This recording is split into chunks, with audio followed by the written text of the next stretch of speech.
Welcome back, everyone. Welcome to the third and final talk of this afternoon's Hoist Digitalisation Forum.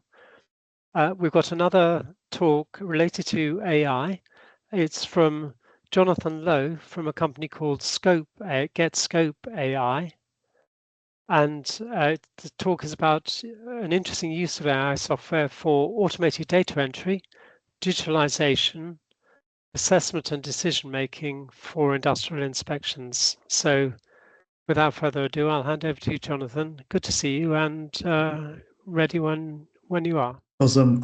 Thanks so much, Martin, for your introduction, and thanks everyone for taking some time out of your afternoon to listen into the presentation.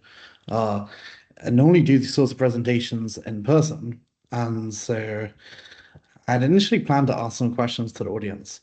I still want to, but my first question will sort of test if this is possible. It would be really useful if people can, there might be some sort of raise hand function, or something like that. And I'll just ask yes or no questions and raise your hand if the answer is yes, and drop your hand if it's no. Then I'll be able to, yeah, that's just a test. I assume, yeah. So Yes. maybe let's practice. Raise your hands if yes. Okay, so maybe I just want to calibrate the technical level of the audience. And maybe start by asking who here has, would rate their knowledge of AI and, sort of digital systems over 8 out of 10. So you'd say, I'm quite knowledgeable, quite expertise, I've got my stuff together. Okay, so it looks like quite a few people. It's difficult for me to judge exactly how many, but maybe 20%, 10%.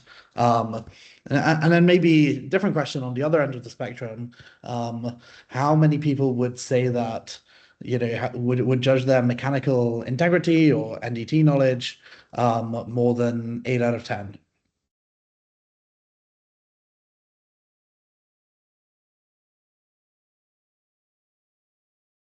Okay, at least in my count, double what I saw previously. But yeah, might be hard to calibrate. Yeah, Okay. I think people are very wary about saying they know about AI, machine learning, even if they're perhaps experts. Yeah, I think that's true. And then yeah, I mean, it's still sort of useful just to get a brief handle on where people in the audience think they are. I think I'll try today to cover a little bit of background about AI, especially generative models, so a little bit of a taster course, and then really dig into the use case which we at Scope focus on, which is essentially workflow automation through the use of digitization and language models and a whole other host of pieces. We'll get into it.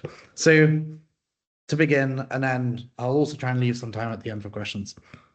A little bit of an introduction to me and to us. We call ourselves the data layer for industrial inspection. We work with a number of either inspection service providers from SGS to Rhineland, to many other companies, to also operators who take the results of those inspections and use them in the field. So we work with Chevron and OQ and others, for example. It's pretty exciting to speak to everyone. I've watched a couple of the Hoist series before in the past, and so I know what sort of value is normally shared on these. What are language models and how do they work?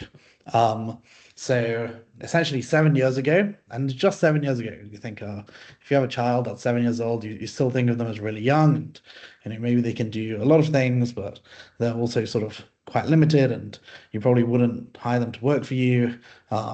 But when we look at this topic, language models and large language models, the sort of development that we've seen in just 7 years has sort of been what I'll try and pose to you today is like insane. Essentially, The core theory is that we've trained these models that are called autoregressive models. What that means is that they look at some set of information in the past, so this context, and they use that to predict some set of words or tokens in the future. And the idea is that models can be better than chance at doing this. And if you give them the whole of the internet or a lot of historical data, that they become really good at doing it at scale. And so they're really good at predicting contexts and finding information in documents. And so that's a little bit of the technicality of how these models work. We've seen them improve a lot. So by all measures or sort of objective measures, they seem to be improving hyper exponentially. So not only exponentially, but double exponentially. So within short time periods, we see models get essentially exponentially better on a logarithmic curve. We have very difficult data sets that, only a couple of years ago were just 1 or 2% solved. So, for example, there's this mathematics data set, frontier math, and it was only recently 1 or 2% solved. And then we've seen models come out that can get between 30%, find 30% of the answers and, can outperform, post PhD, post grad students. And so we also see this in software engineering and in general across a wide range of fields, including in industrials. We see models are getting better and better. And so what is this? What are like some immediate learnings from this, just these two slides? One, if you have preconceptions about these models, I would update rapidly on them. Maybe you thought, I tried ChatGPT 2 years ago and it was completely rubbish. I would try it again today. The models have changed a lot in a short time period, and I would really encourage everyone to play around with them every couple of months because the level of progress that they make in short time periods is a lot. Another big update is that there's now applications in a host of areas where it was really difficult to have applications historically. And so we really think that, in particular, inspection workflows are one of those spaces. And we'll talk about a couple of cases that we see and help our customers with, really due to the unlock of these models and these models being part of our engine, we get a lot better core results. Yeah, I can talk all day about this, but I'll keep going. So here's some simple use cases that I'll talk about that we provide, but there's also other providers on the market. I guess I would really encourage people listening on the call, if they're from an operator side or from an inspection service provider, to dig into them and do a little bit of research. There are big ways to increase efficiency of your workforce without having to do massive investments in ways where you can just try little bits at a time. So there's two that I'm going to talk about today, two that we think are really interesting. The first one is information retrieval, and the second one is we would call it document generation, but it's a little bit more broad than that. So firstly, what do I mean by information retrieval? We've got a graphic here on the right. Essentially, what was asked in this experiment was we took different language models and we said, given some large document, so you can see up to 128K tokens, that's maybe the size of a pretty large book, War and Peace or something like this, what would, how accurate is it? Are you able to really find information? And so what they did was they took 2 copies of these large documents and maybe they changed one sentence between the 2 documents. And now, if I was to the room, I would ask this question, but I think you can sort of answer it in your head. If I gave you 2 copies of War and Peace and I asked you which is sentence, and they're sort of paper copies, so you can't do any control F or anything intelligent to compare them. And I just said, hey, between these 2 documents, where did I change one sentence? Which sentence did I change? It would be extremely difficult for humans to be able to find that exact sentence that had been changed. And so in general, actually, people are pretty bad at memorizing things, especially really long things and finding really specific pieces of information. In fact, that's really why we go to school. And so in many cases to memorize sort of core things. And so I'd like to give you this tool today that language models are really good at finding specific pieces of context, especially if you set them up in the correct way. That's quite cool. So you mean in this case, you can see sort of up to even 64, up to a certain size of context length. And this is sort of 2 years ago. And so it's actually increased a lot better since then. Models were able to find really specific pieces of information in documents. And so some ideas off the top of my head about how we've seen people use this in the field. We've seen people reference really long standards in particular ways. And so if you want to know what the code changes between one MUS standard and another, or between one API standard and another, and you're doing a particular well test or storage tank planarity assessment or something like this, these models, if you index them correctly with the information, are really good at finding out what are the differences, between standards or what updates there have been. And so you can use this to provide guidance to people in the field.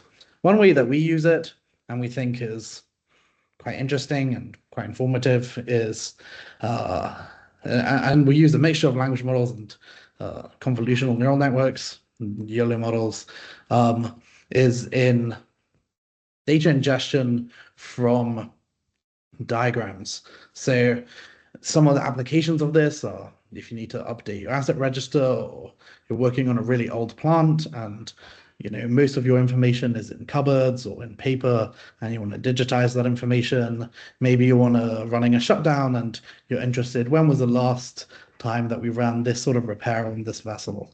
Or when was the last time that I found that information? And typically, if you want to run such a campaign or you want to have such a database, when we ask or when we've gone out to clients, they tell us increasingly they just have to find the paper copy or find a scanned in copy of that information and manually build the database themselves. So manually build the line list, manually read through these documents and put them into different fields. And sometimes there's tools.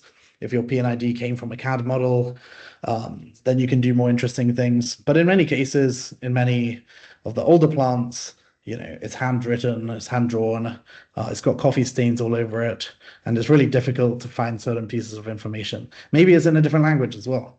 And so we think this is a really great application for AI and for language models, and something that we've seen a lot of application towards in extracting specific information and structures of information from drawings. So to give sort of an overview of the information that we've looked at, GAs are a big one, and PNIDs.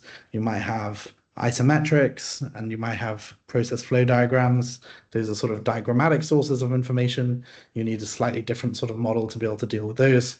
And then on the other side, you might have text-heavy historical data. So inspection reports, you might have regulatory requirements, you might have maintenance and work orders, and how that information has changed over time is often not linked to the GAs, and that's also not linked to the PNIDs, and you don't have a sort of aggregated, accurate view of the information on your plant. And so we aim to help with this. I'll hopefully in a second show you a demo, but maybe before that, a brief question. And so it's sort of interested. I mean, we always run this sort of question, and so maybe people can raise their hands if you are an operator or if you have worked with operators. If I was to come onto your site and I point at a random piece of equipment or vessel or something else, and I say, can you tell me the operating temperature? Or could you tell me the thickness of that vessel? Or can you tell me, some information which is described on these sheets? And I say, like how fast could you find that information? Normally that's a sort of question to the group, and maybe I'll say, raise your hand if you could find it in under an hour, just from me pointing towards in the field.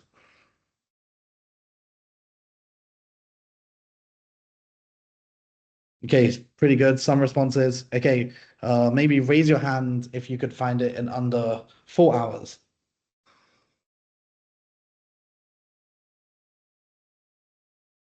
All right, a couple more. Okay, seems like some good numbers. But then, maybe I say, what if it was yeah. Okay, some more people come along. I think it's sort of interesting that just to know what's going on site, um, information gathering has not really changed massively, or the way that we read these drawings has not really changed massively in many years. You're still in many plants, and not claiming this is true for all plants, but in many plants where you've got a lot of pieces of equipment, and the cost of digitization can often just be much higher if you're doing it manually than the benefits of having everything digitized. And so we hope this changes we hope this introduction of language models has changed the world a bit, and the plants are becoming a lot more digitized, and as a result, there's arguments to say that the plant can become safer. So I'll now show a brief demo. In this case, we've got some predefined labels that we're interested in looking at. We haven't explicitly trained against the set of labels, but we've trained against a wide set of labels, like, 500, 600 labels plus. We're going to look at a GA file, quite complicated heat exchanger, so dual fluids. The things that are interesting in this heat exchanger. One, there's like tables, there's different languages, there's diagrams itself, and sort of common questions I receive from the audience when I normally show these demos are, how would this compare to sort of standard models like ChatGPT and stuff? And I really recommend that people try with their own documentation to see what sort of accuracy levels they can get out of these models. And so essentially, we have this two-step, three-step process, you could say, where the first step of the process is doing data ingestion. You can see that there's some extracted value, and then there's also the value that is currently being set. We try and provide a bounding box around where the information has been found, and the converted CSV of that information.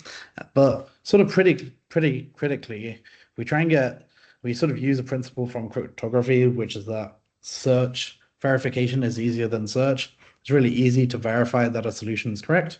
So in this case, you can just look at where it's taken it from, and verify that it's correct, versus having to search for it, and you can imagine in this case, you only have one document, and so maybe the search isn't that difficult, but there are cases in many sites that I've seen where yeah, and if you can't find the information, we don't sort of try and hallucinate an answer. We just try and retain confidence about where we can and can't find information. The accuracy of this obviously massively depends across what sort of input information you have. But yeah, we've seen exciting results. And for us, it's pretty important that the human is kept at the center of this decision-making process, and how they find information. But you can see now that in the system, and you could export this as Excel into your CMMS or other places, the information's been found and can then be used as part of your regular analysis. And so, yeah, coming back to that for a second, important that humans are kept in the center of the loop. How do we use this data ingestion?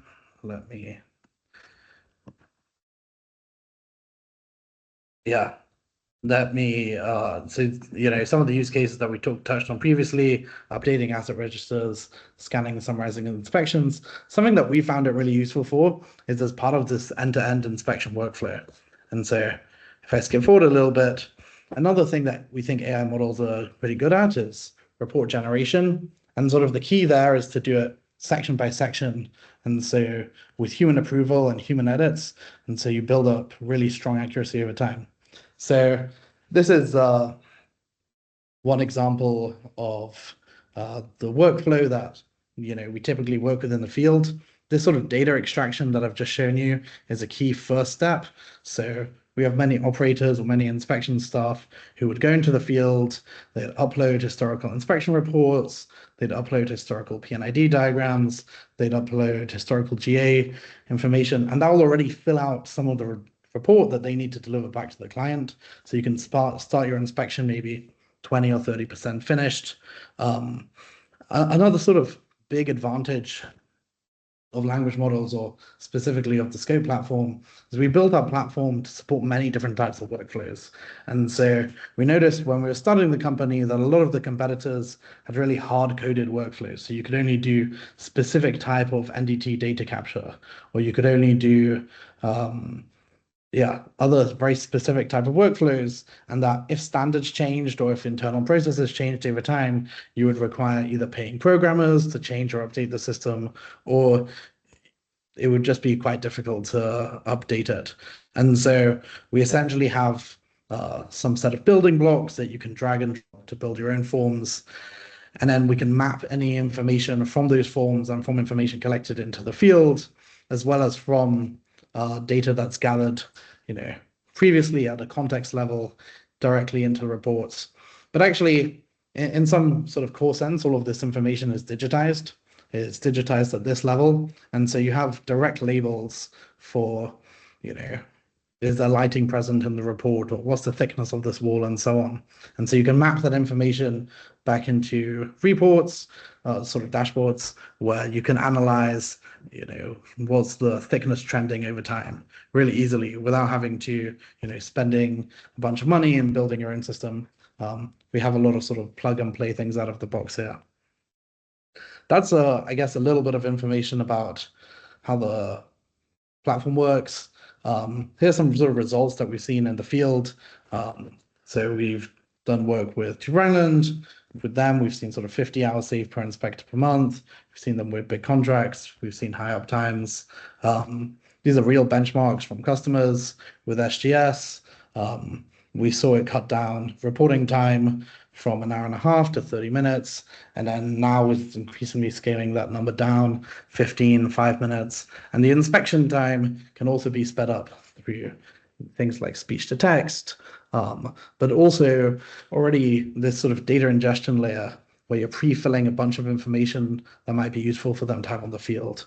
I think when we talk to clients about this, they say, what if my inspections are offline? And so we have offline provisions and offline modes where they can see and be guided through the written scheme of examination, be guided through the regulatory requirements, see a bunch of historical results where how people previously inspected it, and finally gather the information and be more informed to gather that information. And the key is to really empower inspectors to not only do the work more efficiently, but also to do it at a better quality. I think that's a big advantage of digitization. For example, you can make certain fields required, so you can't leave the site unless you've made sure to capture all the measurements. You can't generate the report until you've done that. And so that sort of creates really strong backups. So yeah, these are some of the outcomes we've seen with a number of customers. We're scaling quickly, and I'd be more than happy to talk about how we've seen this. The specific application of language models here, or some learnings, and happy to share more, answer any questions in a second, is that you don't want language models to generate or even fill in single fields without human approval. So you want to make sure that all suggestions have both pieces of source evidence attached to them and also have human approval. And so that's really important. The next part is that there's really strong advantages in language models. And so in the field, you can add data a lot more easily with speech than historically. I think many of you have sort of probably tried, you're in a car or something and you say, take me to this place, and it messes it up. If you use the right models these days, that's a lot less common. And we have inspectors who collect whole NDT sheets, and they say, okay, ignore that last sentence, and measurement 4 is halfway between measurement 2 and 3, and the model is intelligent enough to clean and fill in that information directly. Finally, we do think there's big wins that people can see today. There's large amounts of hours of manual report writing where it's not the best use of time. And instead, where people are filling in hours and hours of admin information into each new report they're writing. And we think that's some big efficiency savings that technology can give us today. And we should really, in an industry where I notice people are really finding it hard to hire, get those wins in early. So that's some information about us. A little bit of a conclusion, things that are interesting that we see language models being used in both our software and others. So one, searching over engineering is drawing quickly, using that information in your reports and in your knowledge base. Models are improving quickly. Check and use them, see what's updating. Inspection reporting has evolved a lot. We can now see a lot of automatic data entry, automatic calculation. And there's real examples of people using this in the field to cut their reporting time, in some cases from an hour to 5 minutes. And so that was a lot of what I wanted to cover. I'm interested if there are any questions. I can't actually see the chat from the call, but otherwise, thank you all for listening. Let's have a look through some of the sort of questions in the chat. First one from Muriel Pockerhard. Can you elaborate the AI approach for PID data extraction? On the technical side of it, or what's the use case? I think it's a technical side, probably. I'm just interpreting it from the chat. So this is something that we are looking at this moment of time. So Uh-huh. pushing the PNID, the drawing as it is, and have him extract the data that we need from it. So it is not systematically AutoCAD format, it is a PDF. And so there are lots of things. It is not just the LLM, it is the boxing of the information, the machine learning, how to train it to recognize the symbol, etc. So I understand that you succeeded, or it is something you are planning to do, and how do you proceed? Yeah, great question. Yeah, so we see pretty good. I mean, obviously, it's a question of accuracy, and so we don't see 100% accuracy, but we're seeing it used in production. What we see is, I mean, a little bit of the technical context of how we were able to get here. You want to use a mixture of uh, classical uh, vision segmentation models and combine those with essentially something that has some, I don't know how to describe it, ontological knowledge of how things are placed in the page. Then the really key thing, the really difficult thing, the technical problem with PNIDs is that everything is connected by lines. These lines often aren't straight, these lines break, and so you need to train a model to understand how two objects are connected. And then once you do that, it's really easy to build up a graph version of what you're looking at on the PNID side, because object recognition is pretty much the sole problem for a lot of the PNID use cases that we're looking at. There's just a lot of training data out there if you want to do object recognition, like what does this actually mean? It's just important to know how things are connected. And then once you have a graph database, it's quite easily queryable. And so the key challenge is figuring out how items are connected. And I'm not going to give away all our secret sauce there. Another question here from Michael Sim. How do you sort valuable legacy data from noise when a company has decades of paper records? Yeah, really good question. I mean, partially, yeah, we don't just recommend dumping 300 historical records without and just saying, give me everything valuable. Part of it is you have to define what information you're looking for.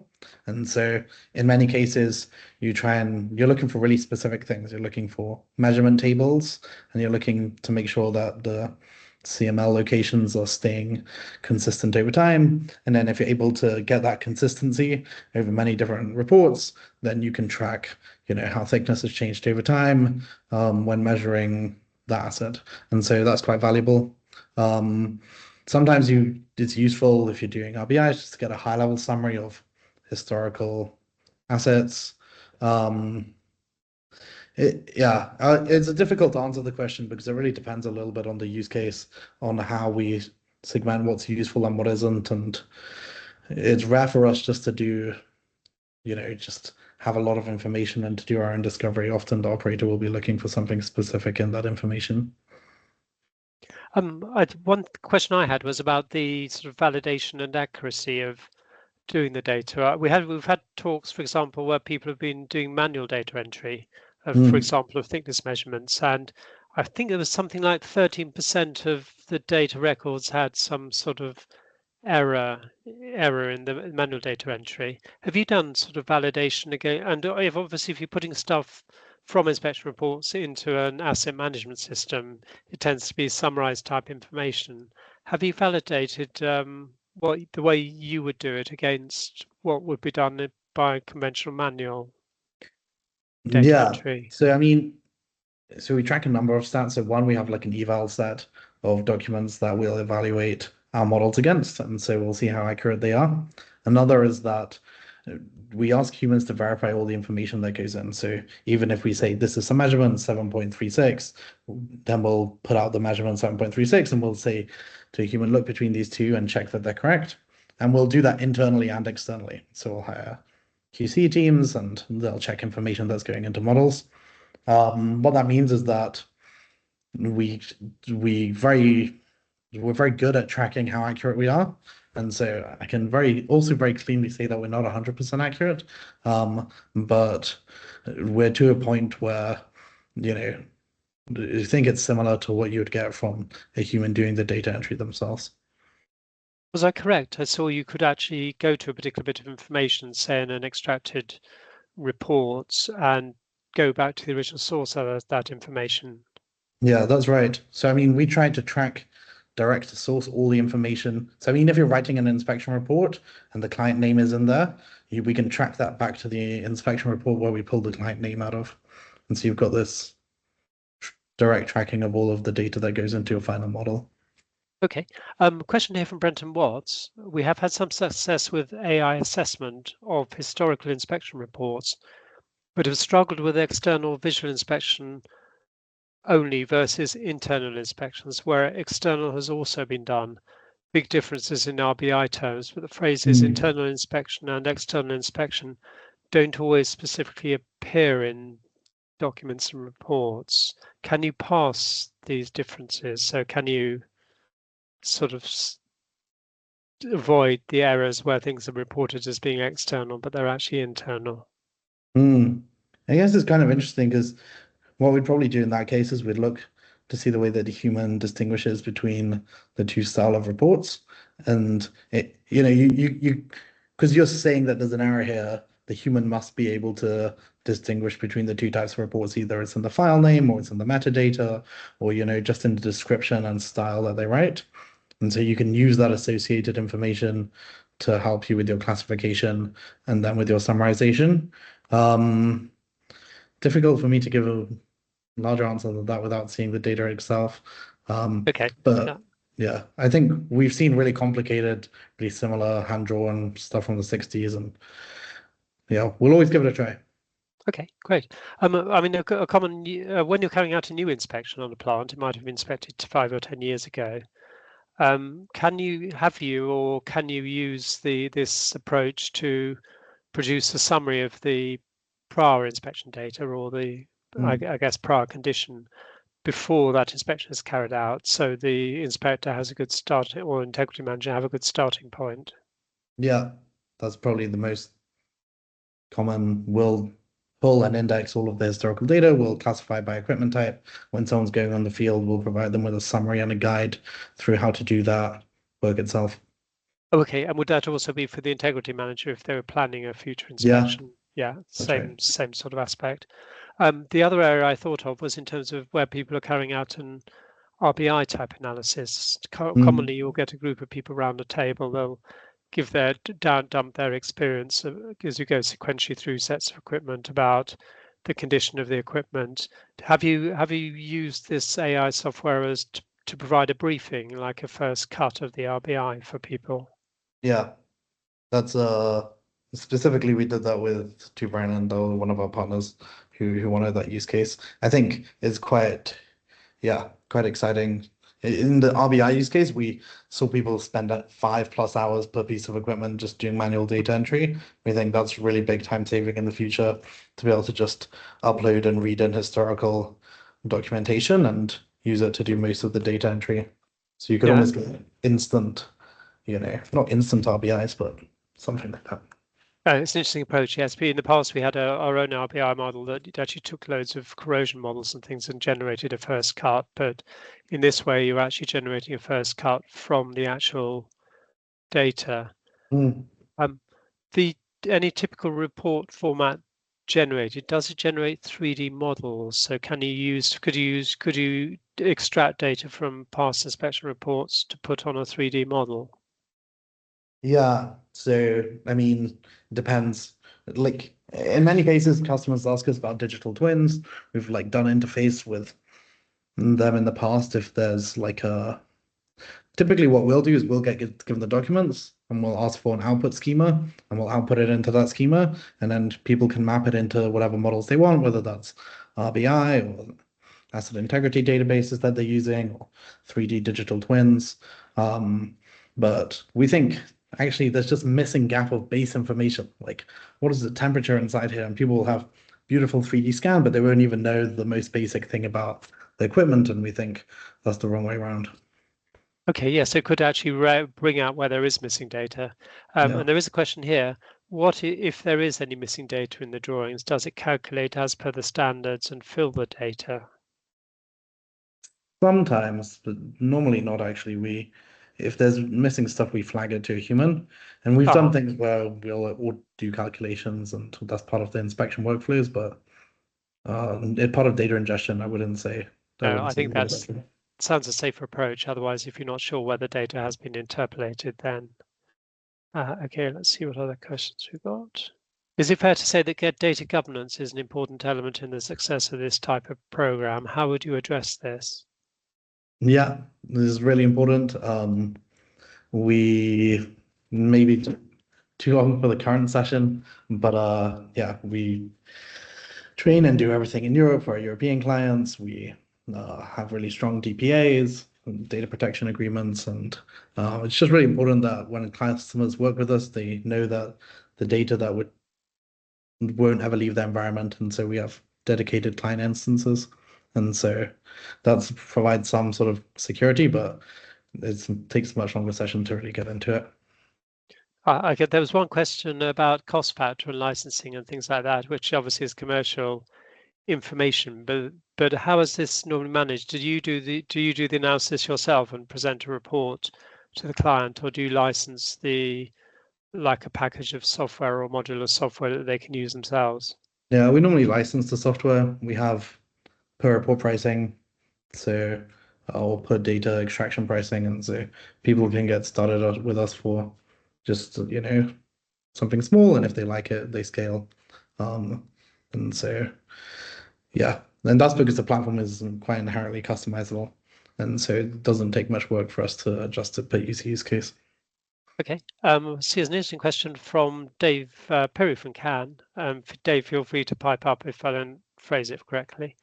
Have you noticed that the content generated is repetitive and possibly may not be adding value beyond the generation speed?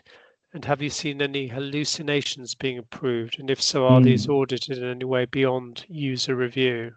Yeah, I think it's a really good question. We try, I mean, it's kind of hard to get the point across without really running a demo of how the process works, but we try never to generate more than 2 or 3 sentences at a time. And so maybe something we would use AI to generate is an annotation of a photo, or, give a summary of the past inspection report. And we generate these really small sections, and then we get humans to approve these sections, and then we programmatically map that information into the right parts of the report. And so we find models, when you ask them to do smaller and smaller tasks, and humans to also check, smaller and smaller things, then you get better results. Yeah,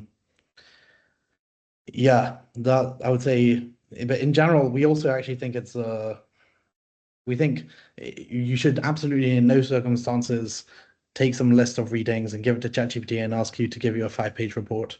We think this is models are not good and not accurate enough to do that today. Right. Okay. So, but I guess in answer to David's question, I think you've actually the software you can actually use to check if there's anything that seems a sort of obvious inconsistency. Yeah, and to build on that, we'll sometimes throw in false flags. So we'll make sure the information's intentionally wrong to make sure people really are checking. And so yeah, Do you have sort of values in terms of percentage accuracy, percentage sort of false information? I think you were saying you have your own internal validity checks. yeah. We think we're close to humans. It's like 98 to 99.5% accurate, depending on the use case. Our word error rate on transcriptions is pretty low as well, maybe 3 to 4%. Okay, that's good. Yeah, I mean, human reliability is a big area as well, so humans are prone to error as well.